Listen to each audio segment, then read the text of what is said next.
Hi everyone, my name is Gwen and welcome to my new channel, Her Is Me. Are you curious to find out what your pet needs to move abroad? Well, continue to watch this video.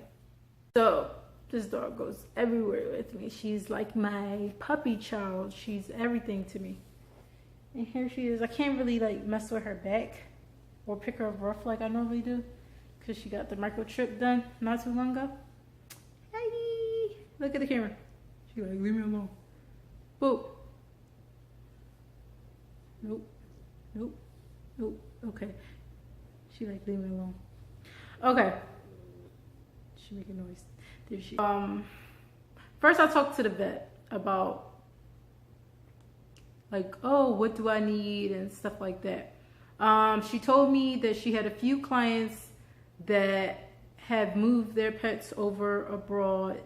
And she sent me to the USDA.government site that lists out the requirements of what you need, what your pet needs in order to get into the country. At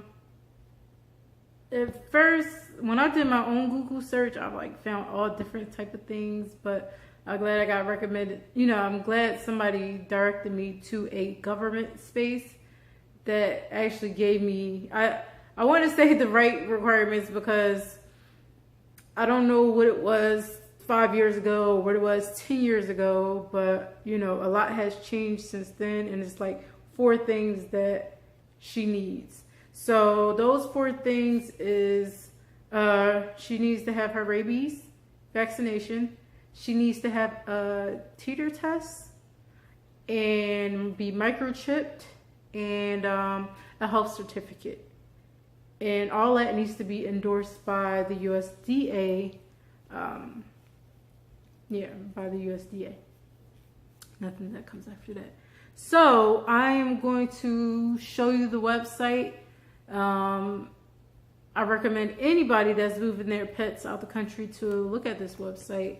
It gives you a lot of information that is needed to know these things. I have not traveled out the country with my pet, so this will be my first time traveling out the country with Missy. We have done plenty of domestic flights, but never out the country. So this is going to be a first for both of us.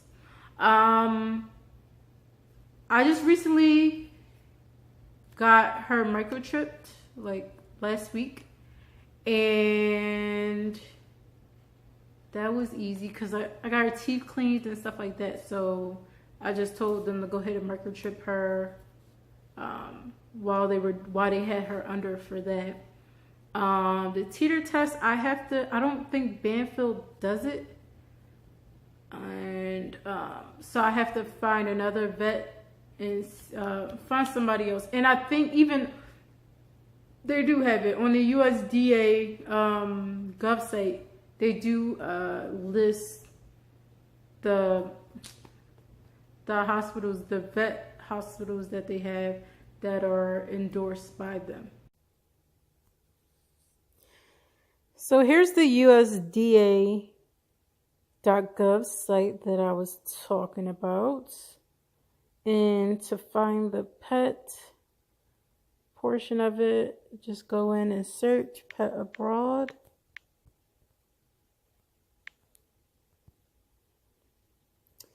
And you want to scroll down to where it says take your pet from the United States to a foreign country. And this page basically gives you all the information you need about your pet moving abroad.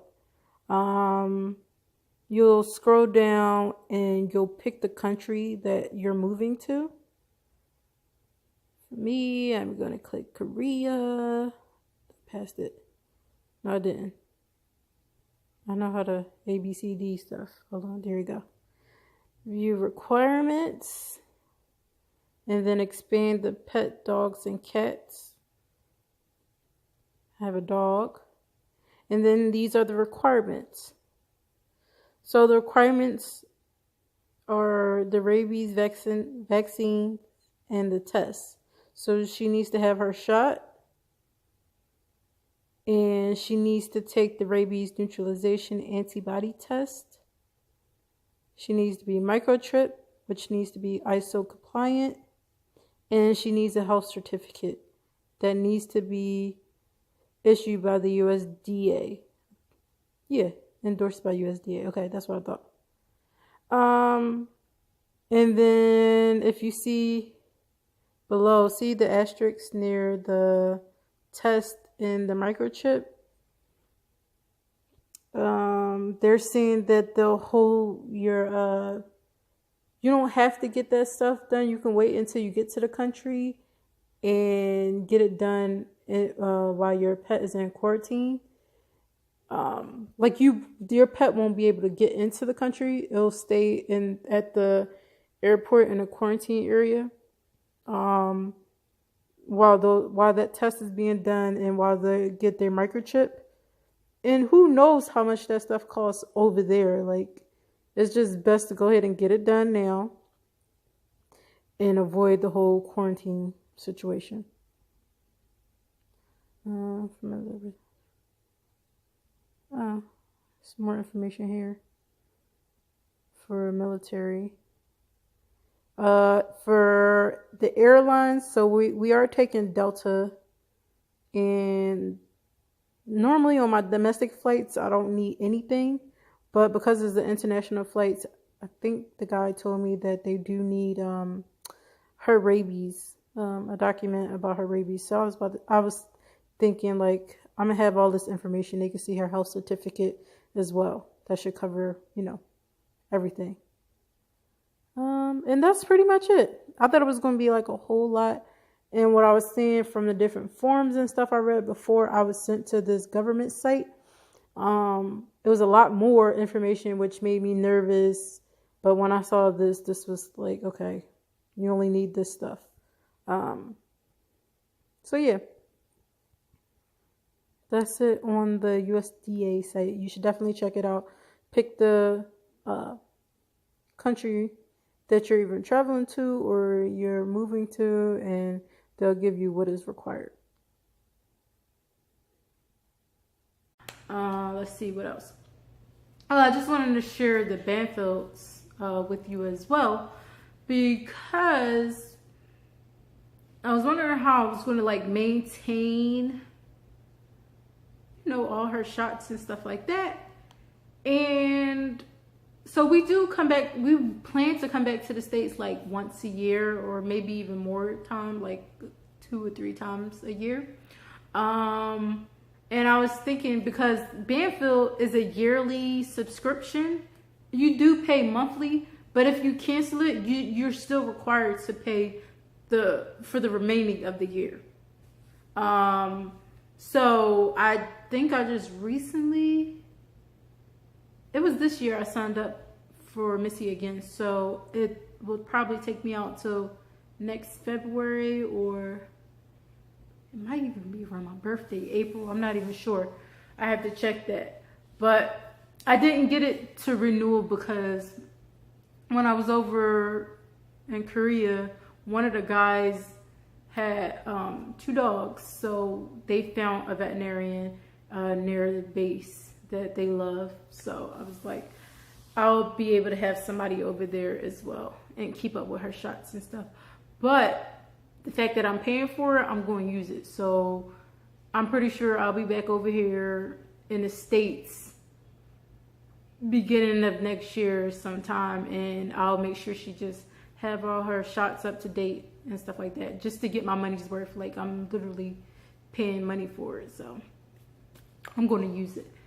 But yeah, and it's funny because October is when all her shots needs to be renewed, needs to be renewed. So I'll be getting all of those before we leave. So it kind of works out and stuff like that, like the teeth cleaning and stuff like that. I don't know, going to a regular vet, and I'll show you the invoice of Banfield that I have, of what you would normally pay compared to being on their wellness plan, and what I pay as a wellness plan member. I feel like I save a lot, so You'll see for yourself.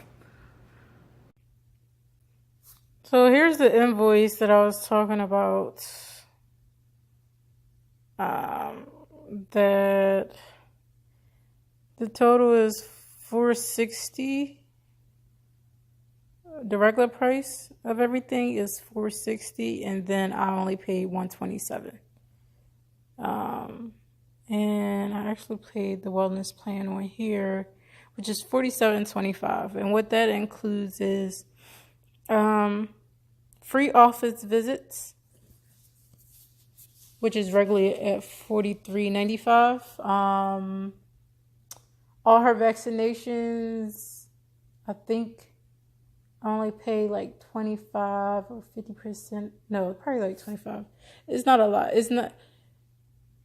I don't pay like the full price for it. She get a free yearly teeth cleaning, which it's not free, but like here, the dental canine package right here is normally $261.95. And actually, I didn't pay anything for it.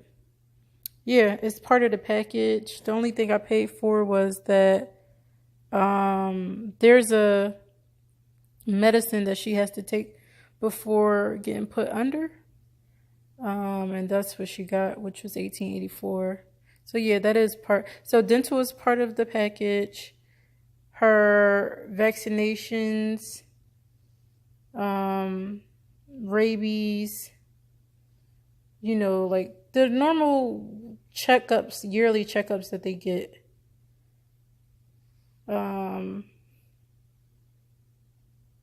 And then she got microchip, which is, I didn't really save much on there. It was $37, and I got it for $31.45, which wasn't. And also what I have included in my plan is the Try Heart Plus. And the flea is a medicine that she takes for fleas and stuff. Fleas and ticks. And that's a part of the package. That's why I'm paying $47.25. I think I normally pay $39.99, if I'm not mistaken. But yeah, that's it. Every receipt that you get or invoice you get, you'll see the regular price and what we actually pay. And I've been to a real pet hospital and because Banfield is only open up during business hours. I don't know if they have like an overnight hospital, but this was like early in the morning and they were not open. And I had to take her to a pet hospital, and she had to stay there for half a day. And I think I paid like $700. I don't know, probably even more than that. Yeah. So I definitely use them. And then here below is she got microchipped. Yeah, so that's it. I keep saying she's 8 years old and she's 7. Like, I'm making her older than what she really is. My baby's she's still a baby. I also wanted to talk about the traveling portion of it. So it's some decisions that I need to make before actually traveling over there. The price of her going over to Korea. So I already currently pay $150 a trip for her for our domestic flights. So the international flight is $200. The company's going to pay for it, so I'm not really worried about it anyway. $200 compared to the $150 I normally pay, or $300 that I normally pay round trip for her. That's nothing to me. One-way $200 trip over to Korea. My big issue is that I have experienced first class on an international flight. Okay, I've been to Japan, I've been to Korea before this last trip, and I've sat main cabin and I've sat Comfort Plus on different occasions. So long flights.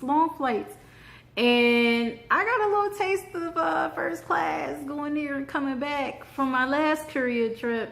And I don't want to go back. Like, I do not want to go back to main cabin. Like, it's just so comfortable in Delta One. Like, I got a taste of it and I ain't going back. So, but here's my dilemma. Missy cannot, so no pets are allowed in Delta One or premium seats. And I'm like, like me and my husband kind of talked about this before I found out that this wasn't possible. Like, yeah, I'm like, where am I put Missy at? He's like, yeah, you just put her in this little cubby. And then, you know, once we get in the air, go ahead and take her out the bag. And, you know, she, just like y'all at home, she just be right next to you and stuff like that. I was like, you know, that's going to work. That's going to work. Nope. They don't allow it. They don't allow pets up there.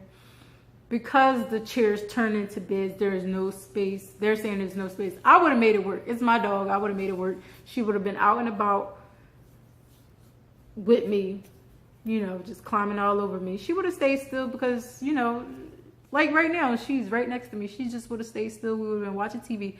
Basically, what we do in the house is what she would have did in the air. But that's not possible. Even the premium seats, I'm mad about the premium seats. I wonder why they won't allow pets in the premium area either. Like, that's crazy to me. So I would have to sit in main cabin. And I just said I ain't going back. So do I put my baby in cargo? Or do I pay somebody to come with us? Like, hey, you want a free trip? Come on with us. You guys sit in the main cabin. You have my dog, okay? Or do I put my baby under the plane as cargo? This is my baby.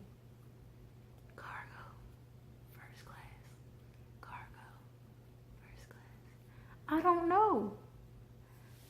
My first instinct was like, you know what? If I have to sit in main cabin, I'm going to sit in main cabin. Then I started thinking about it. I was like, let me look a little bit more into this cargo situation. You know, maybe I can get her tranquilized and, you know, go to sleep.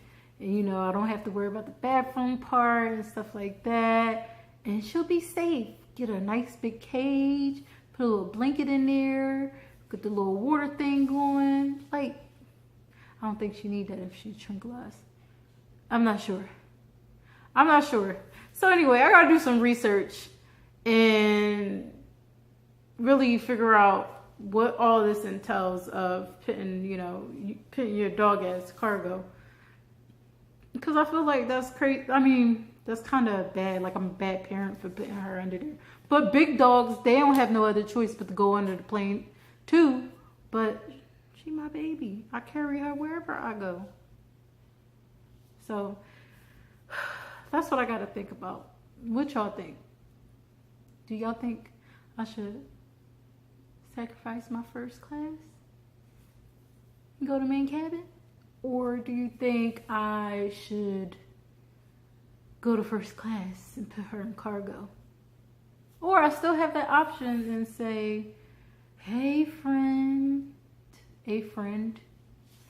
would you mind coming to Korea and have Missy in the main cabin with you? Something to think about. So yeah, that's my whole thing about the traveling part. If she does travel as a carry-on, I plan to put a diaper on her. We've traveled far, Seattle, I think. That's not as far as an international flight, but I think it was 6 hours. It was a straight flight, 7 hours. Or California. Is California further? I don't know I think Seattle was further than California. So we've traveled pretty far, and she has the diaper and she'll pee in that. Never really had too much issues with the poop. But that's 13 hours. So I really don't know. I don't know. Even if I don't feed her, there's still food in her stomach. Like, she still probably would have to go to the bathroom. So I don't know. We'll see. We'll see how that whole thing works. Let me see. I think I covered everything. I think that's it. So that's all I have for you guys. If you enjoyed this video, thumbs up. If you didn't, thumbs down. I'm just sharing information with you guys that I'm going through with my moving abroad to South Korea. But if you want to continue following my journey, feel free to subscribe to my channel. Again, this is Her Is Me channel. My name is Gwen. Thank you very much for watching my video. You guys have a great Sunday. Thanks. Peace.